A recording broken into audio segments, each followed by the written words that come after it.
Today here in the lovely home of Jack West and his brother Rod, and today we're going to talk about the West family, their long history in this town, and we're going to talk specifically about their musical background. Thank you very much for joining us today. Thank you. Coming here. So, your family has a long history in Newmarket. Yes.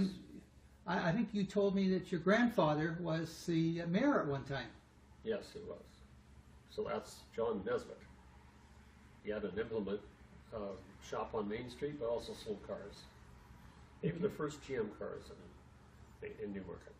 Was he the gentleman who had the first gas station? I Yes. think it was a gas station.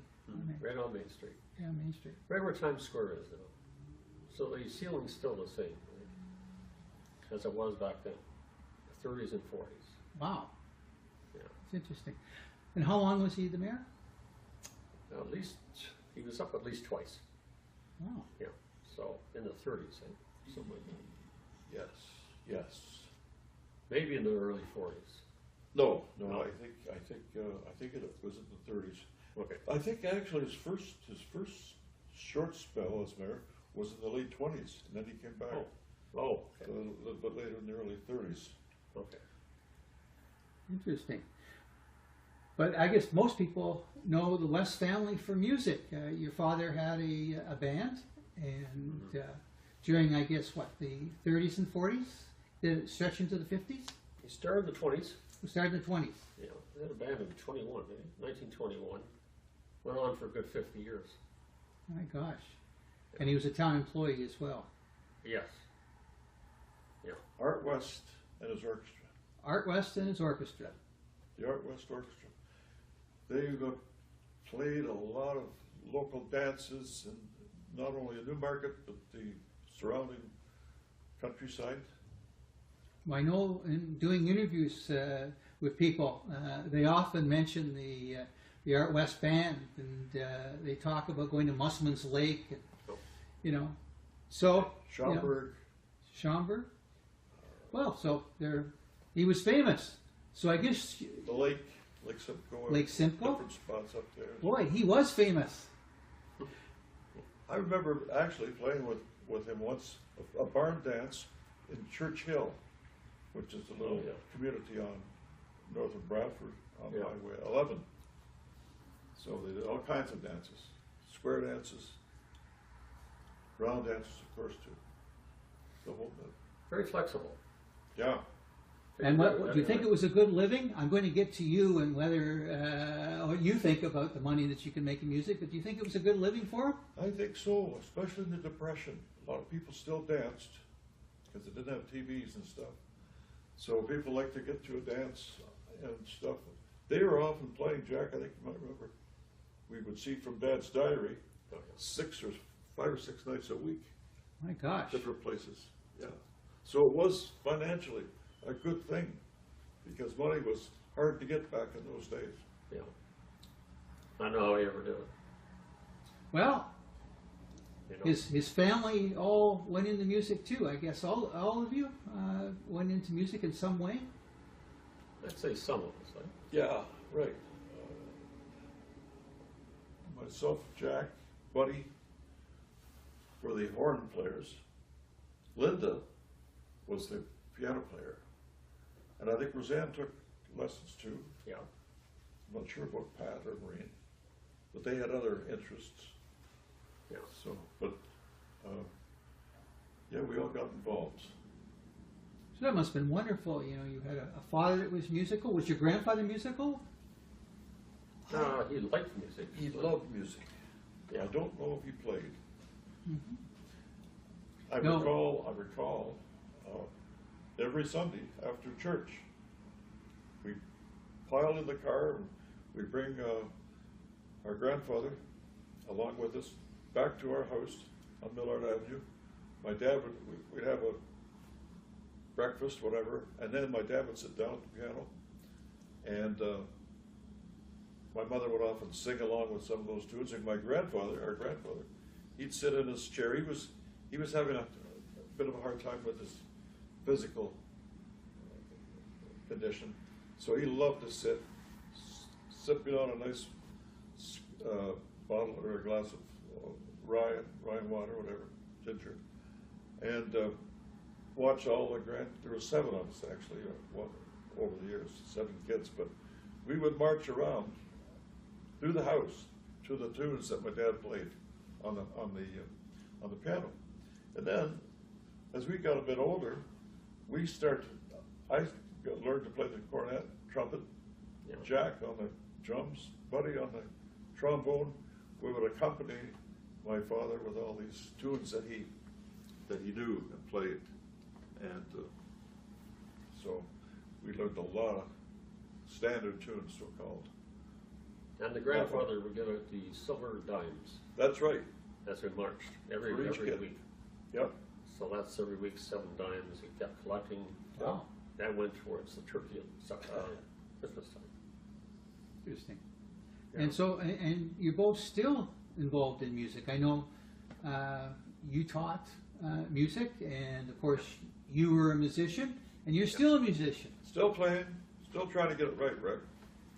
Well, persistence, they say, is very important to become great. Yeah.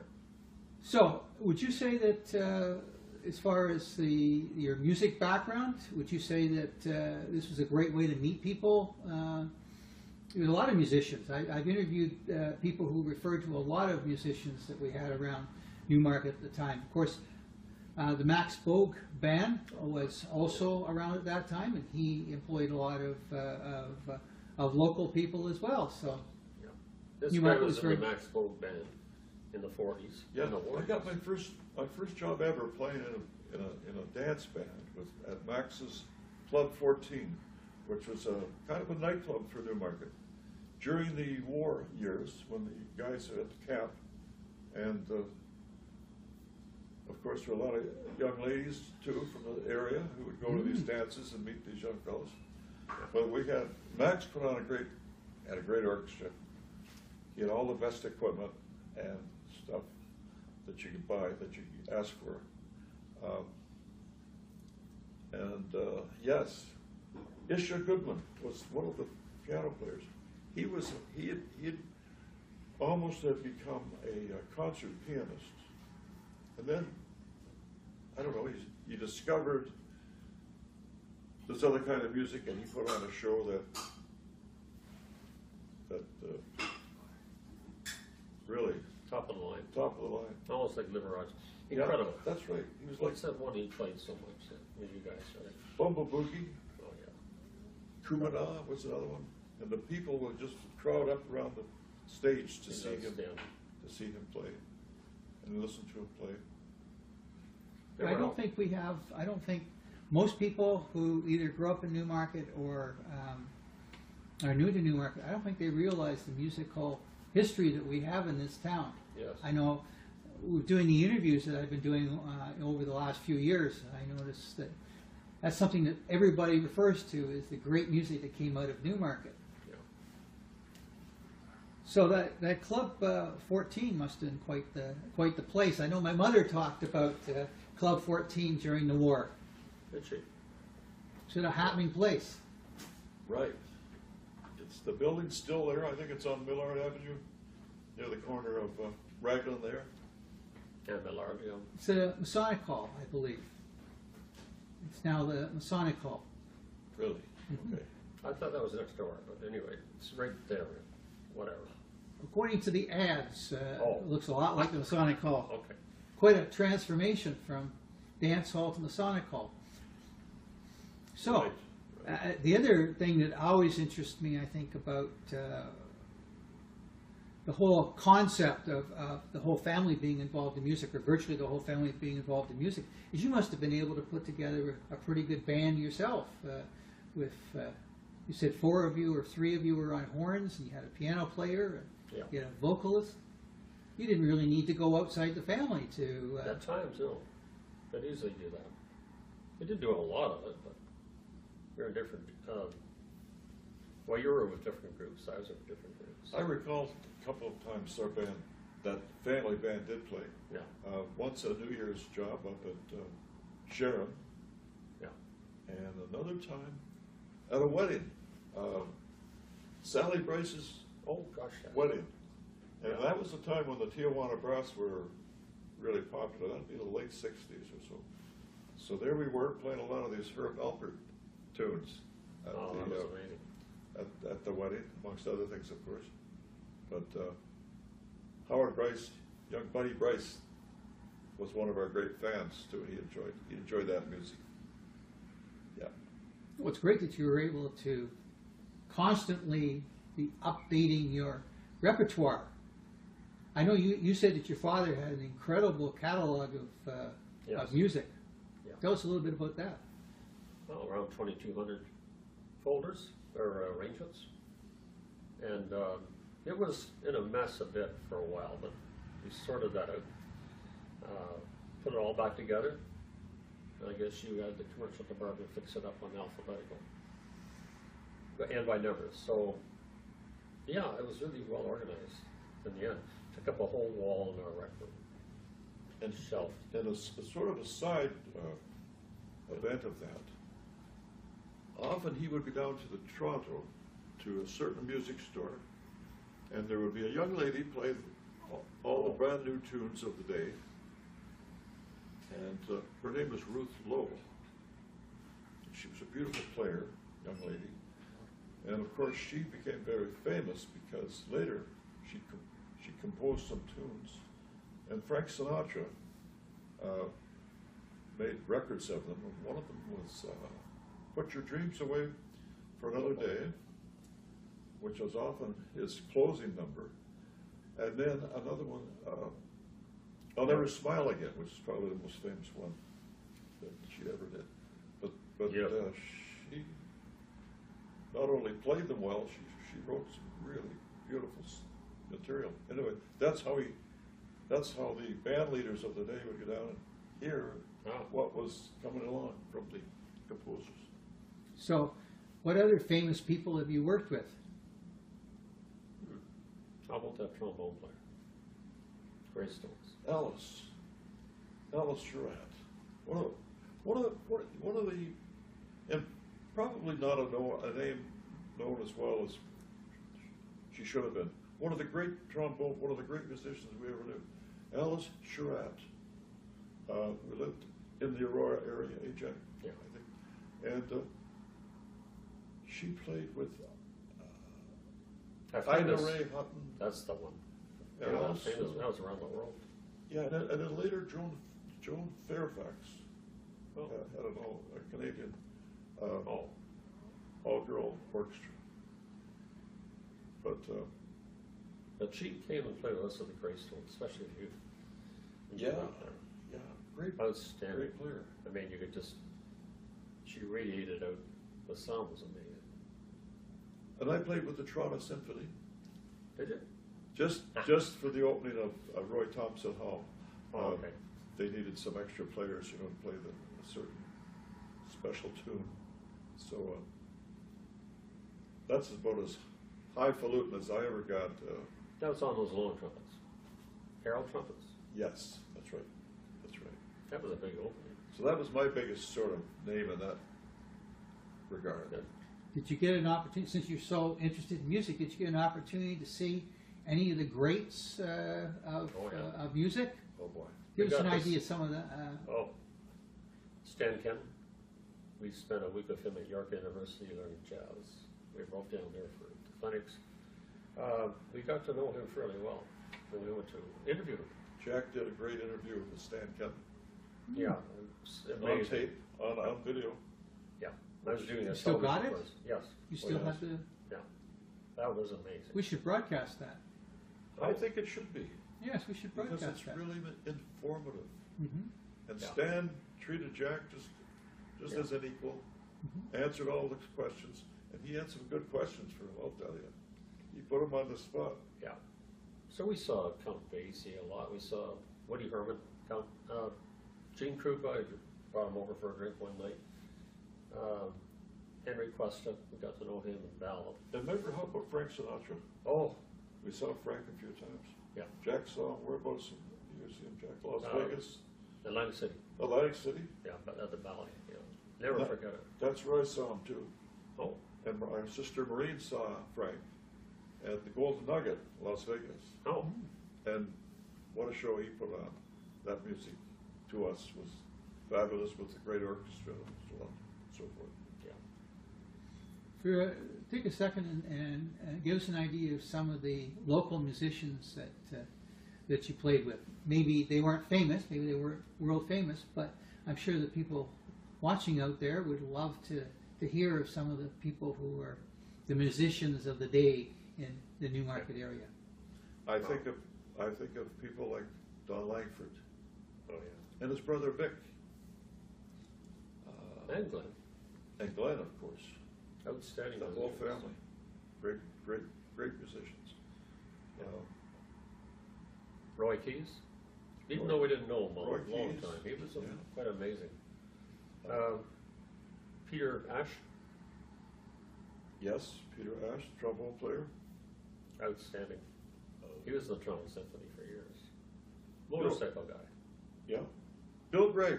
Bill Gregg not only was the conductor of the Newmarket Band, but a great player, cornet player of his own right. Who else was in Dad's orchestra, Jack? Oh. Austin Brammer, Shorty Brammer. Oh. Gene McCaffrey.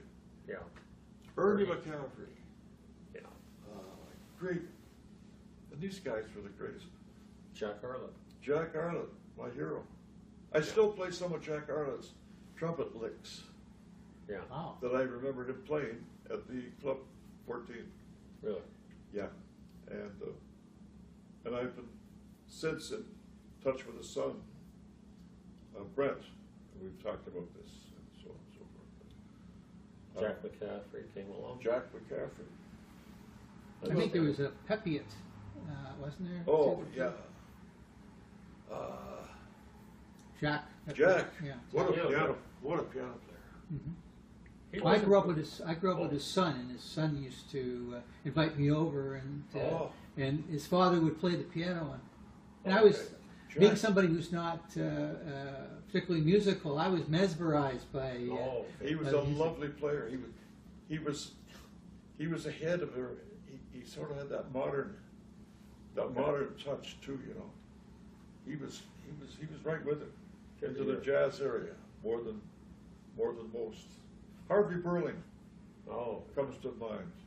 Norm Berlin. yeah. Well, they were all in the Newmarket Citizens Band. That's right. Yeah. Norm had his own band, orchestra, I should say. That's right. Yeah. The King's Band. And then Harvey, good friend of ours, he played with our bands. Great player, that player, sax player. Oh yeah. So many. I know that Jack gave me a copy of the, I guess, the retirement party where all these people played. That is right. So we'll have to broadcast that one night. Oh, good. Let people hear that. Yeah. And get a chance to hear the magic that came out of Newmarket. That's right. That's right, because my dad's playing in that along with the Langford brothers and Oh, Jack boy. here, and Yeah. our brother Bud on the trombone. And yes, Bill Gregg, Bill Gregg, Ralph Adams on drums. Ralph Adams on drums. Yeah, there's a lot of great people on Great the way. memories, Rick, of our musical friends. Mm-hmm. A lot of them no longer with us. Waiting for us when we all get up there to get back together. Yeah, to create another great band. But I'm sure they're up there right now having a great old time. Well, probably keeping in practice for you. There you go. So tell me a little bit about the Newmarket when you were growing up. You know, reminisce a little bit for us about Newmarket when you were growing up. Well, it was a lot smaller. What would the population be, say, when you were a teenager? What would the population of Newmarket be? Okay, teenager, maybe 6,000 That's or about so, right. right? Yeah. 6,000? Yeah. I would guess. Yeah. We went Small to town. St. John's School. We noticed this. Being a kind of a Protestant town, mostly, we could sort of feel, I think, we were kind of the minority, and there was the odd little disagreement on the way home from school with when we run into some of our people, people from the other schools, but 5 public elementary, 1 Catholic. So you were kind of outnumbered. we were outnumbered. That's right. But there was one night of the year where we sort of got a little bit more even with them. That was a Tom Kirk night. Mm. And that's when they had all the big competitions for the hockey supremacy of all the elementary schools in town. And there'd be races, skating races, you know, of the different ages. And that was an amazing night, something we all looked forward to because the rivalry was just incredible. And we look back, I look back fondly on those days of Tom Kirk night. Tom Kirk, he was a police officer back in the day. It was named after him. One of the first he was, I think. I know the first full-time, anyway. One of the vintage video evenings that we did, we sort of looked at the whole concept of you know, the rivalry between the Protestants and the Catholics, going right back, I guess, to, you know, the mid 1800s. Mm-hmm. And I think for a lot of people it was very surprising that you know, yes, that we had that sort of history. That's right. That is right. And we didn't know some of that ourselves. No, we weren't that aware, but at the time it was sort of normal for the wee kids growing up. But we learned later things, you know. Okay. And I know this end of town in the early days was sort of reserved for a lot of the Irish people who would come over. Irish Catholic too. Yeah, and this side of Davis Drive, north side. Yeah, they call it Paddy Town. I guess you've heard of that, Rick. Exactly. Well, the night that we did it, you know, we talked about the fact I had found people who told me that their parents had told them that when they went to church, they lived in this area, and when they went to church, they had to wait at the corner of Davis and Main, and they would be escorted by the Orangemen to the church. Because in the at the turn of the century, you are not welcome to enter. Because of course, a lot of people forget that on the I guess on the north side of Davis Drive, Huron at that time, but Davis Drive, that wasn't Newmarket. That was East Gwillimbury. And so you know, when I was doing the research, we were doing the research, we could never figure out why they kept referring to East Gwillimbury, and the reason being that they didn't consider this to be Newmarket, even though you were just across the road. I didn't realize either till right now that was the dividing line. That was the dividing line. It was, you know, for a long, long time. I guess well into the 20th century. So the Catholics would be escorted to their church from. Well, you know, the difficulty that you have, I think, looking back in history, is we have a tendency to look at things with a 21st century view, and things were very different. But one of the reasons why I love doing these interviews, the reason why I love history, is that I think we need to take a look at our past with all the warts and everything, you know, and really understand what it was like. That's the reason why this is fascinating to talk about the music, because I think people don't realize the musical history we had. I did a presentation on the entertainment world, I guess you'd say, in Newmarket from the 1920s on, and in my own research I was fascinated the number of musicians that came out of a very small town, even up to, I mean, everybody knows Glass Tiger and this sort of thing, but even before Glass Tiger there was a duo called Gary and Dave, and Dave was from Prospect Street, and talked about getting his start at the playing at Teen Town. Yeah. David Clayton Thomas is another one, famous, Blood, Sweat and Tears. He played for free sometimes here. So, I mean, this is one of the exciting things. That's the reason why I was looking forward to interviewing the two of you, is that, you know, the whole background of, Well, and because your father is so well known. Yeah. Well, see, Main Street, on a Saturday night, they'd have bands on each corner. Dad would have a band, I guess, you know, different bands. So the whole area was, that was the central, I mean, that's how big it was. It was mainly Main Street, really. But Was there a lot of Saturday nights, competition? There's a lot of celebration there of music. And we were mainly a farmer community, so they all came in on Saturday. Oh, so they came in for some good music. Yeah, I think it was a friendly competition, you know. yeah. And it's funny, some of the guys, well, it had changed.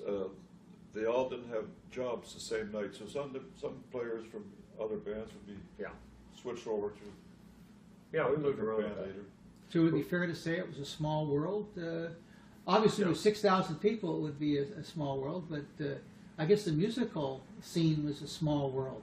Well, in a way. Ken Pondy had a band, I remember we played on that one. That's right, Ken So it's Pondy. little That's small right. bands that picked up and Yeah. just worked at it, not heavily, but they were around too. I'd say we have more than the average for a small town. You mentioned Teen Town. Now, a long time ago, when I was in high school, I was involved with a band called the Manhattans, and we played Teen Town for a year, Rick. Mm-hmm. And that's how we had a lot of fun there. That's when that's just before the rock and roll came in. I guess I think our year was 54, and we had a lot of fun at Teen Town. I'll have to sit down with you and interview you about Teen Town. That's one of the projects that as yet I haven't been able to fulfill is talking about Teen Town. Everybody, when I was growing up, Teen Town was just winding down, but my poor cousin ended up having to take me a couple of times to Teen Town. I think I crimped her style, but I do remember, you know, how fascinated I was with, you know. And we did, when I did this will interest you, when I did the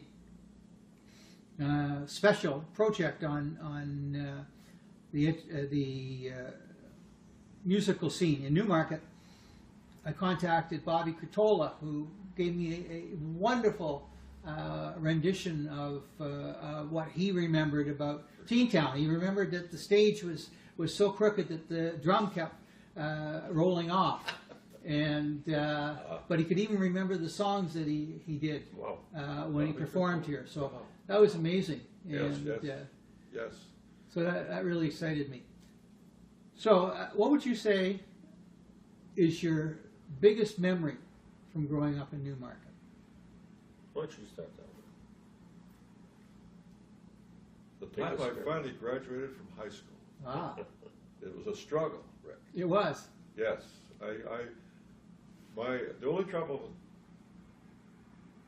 with being in music is sometimes the hours you keep. For instance, weekends we'd be up late playing at different places, and we might get back. The job would be over at 1 o'clock in the morning.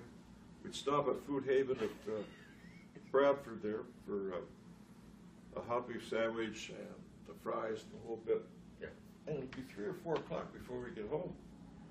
So my mother would say, Roddy, have you got all your homework done? Have you got all those? So my grades were not good. So when I said it was a great thing when I finally graduated NHS. To me, it was a big thing. It was A a great struggle. accomplishment. Right, because you got to focus on your high school subjects, right? As we all know. I had other interests. My sleep habits were not the greatest, I suppose. But it was a lot of fun, and I met a lot of interesting people. And it was, including this young fella here, it was great. One of the greatest percussionists I've ever worked with, Jack Wright. He can play all the instruments, but he was incredible as a young guy. So the Good Renaissance man in music. There you are. What? You're the Renaissance man in oh, music. Yeah, that's right. Well, Rod really specialized and did so well with it. I'm kind of more of a general musician in a way. I didn't start till later, but I tried to catch up later on. Went on to take a lot of courses. And you said you've retired now. You Well, told for the me time being, yeah. For the time being. Yeah. I see. But you will be making a comeback? I don't know. You're not sure yet. It's partly age. Partly age, okay. So what would you say was your memory I mean, you've over the years you've told me some interesting stories, but so I'm interested to see what it is that is your. I didn't like high school all much. We didn't have any formal music courses. I liked industrial arts, which is creative stuff. Wasn't always wanting to do all the paperwork and stuff, which is, but there's a lot of shining lights too. Like as we moved along, things happened. Bill Elliott was a huge thing in my life. He showed me that a teacher can be a human being, and he related well with us. And he taught me how to do Shakespeare. That was amazing. That was a real breakthrough. Outstanding teacher. That's one of the highlights. What was the question you had? Highlights of? Yeah, Yeah. if you could think of one thing or a couple of things that you look back on and you say, this is what I remember about growing up in Newmarket. Okay. Well, a slow start for me, but it worked out gradually, and I'm more of a generalist, and I did other things. I didn't stay with music. I moved on to other things to teach. So I took a lot of qualifications with that too. So I taught industrial arts, co-op education, religion. Yeah, I seemed to like to move around, try things at the high school level and the elementary. But then I became a consultant too, which really was neat because I liked selling. I guess that's like my granddad, really, John Nesbitt. He liked selling. He was good at doing that kind of stuff. So I worked on curriculums and stuff like that, and really enjoyed that. Taught a lot of teachers how to teach music. Yeah, so more of a general approach on it, and some high school music at Sacred Heart. So, the future. I always ask people, what do they see is the future of Newmarket? Now, I know you no longer live in Newmarket, so maybe you've got a clearer view. But when you come back to Newmarket, having been away, a lot of the things that you saw when you were growing up are gone. I know, but your hometown will always be your hometown, and you always have that draw to it, as you probably are aware, I reckon. It's funny though, I came along to get here today. I came along Davis Drive, 404, and I thought, am I really in Newmarket, or is this New York City? That's an amazing stretch of road along there. Yeah. And of course, that's just one part of it. That's the new part. There's the main street, which I just love, and they're doing so much good work here to make it so appealing. And we've got the beautiful lake in that area and that commons. Yes. They've done so many good things with this town. I can't get over it. I'm very proud of where it's at now. But it's always been a great town. It's an old town, but I'm just proud to have those roots here. Yeah, I always wonder how much people know about the place that they live. This is one of the reasons why I got involved in the history, was because I thought this was a fascinating town, and I found that a lot of people didn't know anything about Newmarket. Didn't know. I remember when we did the Warriors, and I told people that Lorne Greene lived in Newmarket, lived actually on Prospect Street. Didn't know that. Wow. And this is where he served his time. Wow. And didn't know that, a lot of people didn't know that he used to broadcast quite often from Newmarket, from Mr. Bogue's place. I didn't know that. And so, Wow. and I remember watching an interview, very late in his life, where he talked about the fact that a lot of the propaganda films that he did were in fact filmed here in Newmarket. Really? So, I didn't know so this that. is, Oh my God, this is that's fascinating. And That's Yeah. right. it's fascinating stuff. Yeah, it How is. about you? What do you Well, think of Newmarket now? What do you think the future is? It's got some core stuff that's still there. We're changing a lot. We're getting so big. I value the fact that we had a really close family. Never forget that. That was a huge thing. It was like people still remember coming over or whatever, and we always had jam sessions and fun. It was a real family thing. That was a real big draw for me. I found that was really helpful too. Well, 7 brothers and sisters. That's a good sized family. Yeah. Yes. Little traditions like Christmas, lining up upstairs. The smallest comes first, right up to the tallest that you. And you're told when to walk down the steps to come for looking over to give Christmas gifts. Ah, You know. Santa's gifts. That's And right. those gifts weren't there the night before. They arrived sometime from somewhere. Magic. There you go. Absolute magic. Just like that. And I imagine my Aunt Ida had them at her place, I'm not sure. But we had a really close family. That really was a big deal. Absolutely. And Yeah. because of the times that you grew up in, would you say that you were well off? Would you say that you were like everybody else? Were things tough? I think as a kid you don't realize No, you don't. these things. You just think everybody's Yeah. the same anyway, Yeah. which essentially probably are. But I think for a while, we didn't realize it, but I think it it's hard to get enough food for